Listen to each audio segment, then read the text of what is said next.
Marcos 11. E logo que se aproximaram de Jerusalém, de Betfagé e de Betânia, junto ao Monte das Oliveiras, enviou 2 dos seus discípulos e disse-lhes: Ide à aldeia que está defronte de vós. E logo que ali entrardes, encontrareis preso um jumentinho, sobre o qual ainda não montou homem algum. Soltai-o e trazei-mo. E se alguém vos disser: Por que fazeis isso? Dizei-lhe que o Senhor precisa dele, e logo o deixará trazer para aqui. E foram e encontraram o jumentinho preso fora da porta entre 2 caminhos e o soltaram. E alguns dos que ali estavam lhes disseram: Que fazeis, soltando o jumentinho? Eles, porém, disseram-lhes como Jesus lhes tinha mandado, e os deixaram ir. E levaram o jumentinho a Jesus e lançaram sobre ele as suas vestes, e assentou-se sobre ele.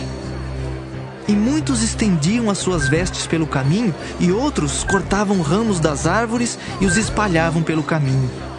E aqueles que iam adiante e os que seguiam clamavam, dizendo: Hosana! Bendito o que vem em nome do Senhor! Bendito o reino do nosso pai Davi, que vem em nome do Senhor! Hosana nas alturas! E Jesus entrou em Jerusalém no templo, e tendo visto tudo ao redor, como fosse já tarde, saiu para Betânia com os 12. E no dia seguinte, quando saíram de Betânia, teve fome. Vendo de longe uma figueira que tinha folhas, foi ver se nela acharia alguma coisa. E chegando a ela, não achou senão folhas, porque não era tempo de figos. E Jesus, falando, disse à figueira: Nunca mais coma alguém fruto de ti. E os discípulos ouviram isso. E vieram a Jerusalém.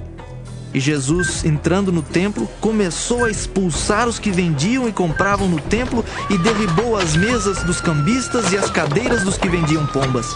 E não consentia que ninguém levasse algum vaso pelo templo. E os ensinava, dizendo: Não está escrito: A minha casa será chamada por todas as nações casa de oração. Mas vós a tendes feito covil de ladrões. E os escribas e príncipes dos sacerdotes, tendo ouvido isso, buscavam ocasião para o matar, pois eles o temiam, porque toda a multidão estava admirada acerca da sua doutrina. E sendo já tarde, saiu para fora da cidade. E eles, passando pela manhã, viram que a figueira se tinha secado desde as raízes. E Pedro, lembrando-se, disse-lhe: Mestre, eis que a figueira que tu amaldiçoaste se secou. E Jesus, respondendo, disse-lhes: Tende fé em Deus, porque em verdade vos digo, que qualquer que disser a este monte: Ergue-te e lança-te no mar, e não duvidar em seu coração, mas crer que se fará aquilo que diz, tudo o que disser lhe será feito. Por isso vos digo, que tudo o que pedirdes, orando, crede que o recebereis e tê-lo-eis. E quando estiverdes orando, perdoai se tendes alguma coisa contra alguém, para que vosso Pai, que está nos céus, vos perdoe as vossas ofensas. Mas se vós não perdoardes, também vosso Pai, que está nos céus, vos não perdoará as vossas ofensas.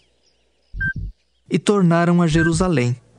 E andando ele pelo templo, os principais dos sacerdotes e os escribas e os anciãos se aproximaram dele e lhe disseram: Com que autoridade fazes tu estas coisas? Ou quem te deu tal autoridade para fazer estas coisas? Mas Jesus, respondendo, disse-lhes: Também eu vos perguntarei uma coisa e respondei-me.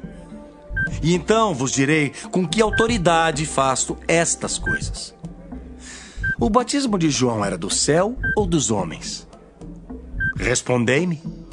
E eles arrazoavam entre si, dizendo: Se dissermos do céu, ele nos dirá: Então por que o não crestes?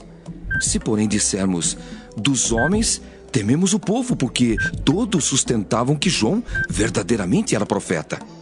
E respondendo, disseram a Jesus: Não sabemos. E Jesus lhes replicou: Também eu vos não direi com que autoridade faço estas coisas.